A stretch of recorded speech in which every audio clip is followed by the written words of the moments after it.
The longest-serving prime minister in Israel, Benjamin Netanyahu, looks like he's on his way out of office.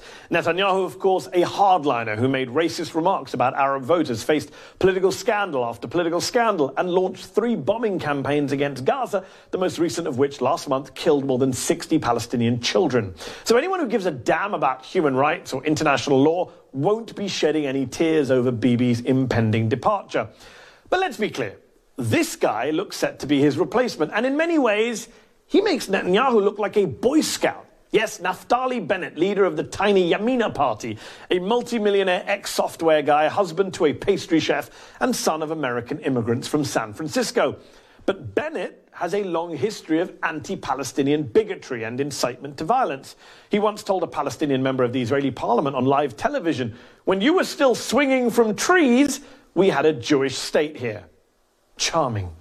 When he was told in an Israeli cabinet meeting 8 years ago that you can't just execute Palestinian terror suspects, you have to arrest them first, Israeli paper Yediot Aharonot reported he said, "I've killed lots of Arabs in my life and there's no problem with that." No problem with that. In fact, in 2018, when hundreds of Palestinian protesters were marching to the Gaza-Israel fence, and Bennett was asked if he was willing to allow the army to shoot and kill Palestinian children who managed to breach that fence, he replied, "They are not children, they are terrorists."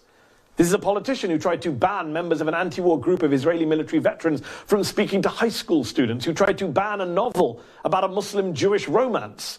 This is proper far-right, authoritarian, racist messaging. It is. Bennett is so hard-right that for a time he led the Yesha Council, representing Israel's illegal settlements in the occupied West Bank, even though Bennett's not a settler himself. He is a man of faith, though, set to become the first Israeli prime minister to wear a kippah, believe it or not. And there's nothing wrong with that. In my view, being a person of faith is a good thing. But Bennett is a religious nationalist, a theocrat. He believes God gave the Jews all of the land, so it's theirs, and only theirs. Don't take my word for it. It's literally what he told me when I interviewed him back in 2017 on Al Jazeera English. Mehdi, I guess what you need to do is go back and change the Bible. You need to change the narrative of the Bible because it's all there. And I assume is Israel a theocracy? All Muslims, is Christians, Israel now a theocracy? and Is Jews. it a religious state? I assume. Why are you quoting the Bible to me? I'm quoting the Supreme Christians, Court Muslims, of and your Jews. country. That was undoubtedly one of the stranger interviews I've done with an elected politician. Bennett also has a Trumpian approach to facts. Here he is with my MSNBC colleague Ayman Mohyeldin the other week when asked about a two-state solution. You have said the idea of establishing a Palestinian state has reached, and I quote, a dead end. If you don't believe in a two-state solution or full equal rights for Palestinians living under Israeli occupation in the West Bank and East Jerusalem, what should happen to Palestinians under your rule? We're talking about an autonomy. Right now, there is a Palestinian state in Gaza. No honest or serious person believes Gaza is the Palestinian state or has any kind of independence or sovereignty.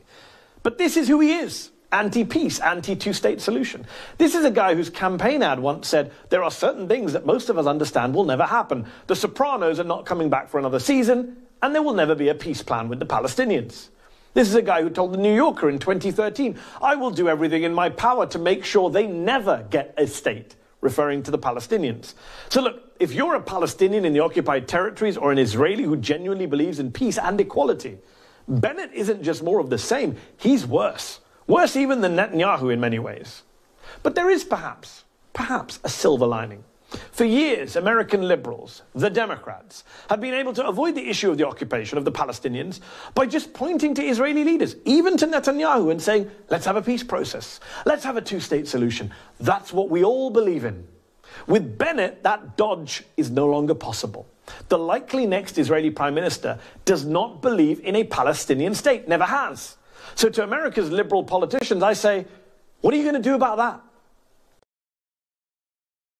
Hi, I'm Mehdi Hasan. Thanks for checking out our channel on YouTube. You can see more of the Mehdi Hasan Show by clicking on any of the videos on this screen, and make sure you subscribe below to stay up to date on the day's biggest stories.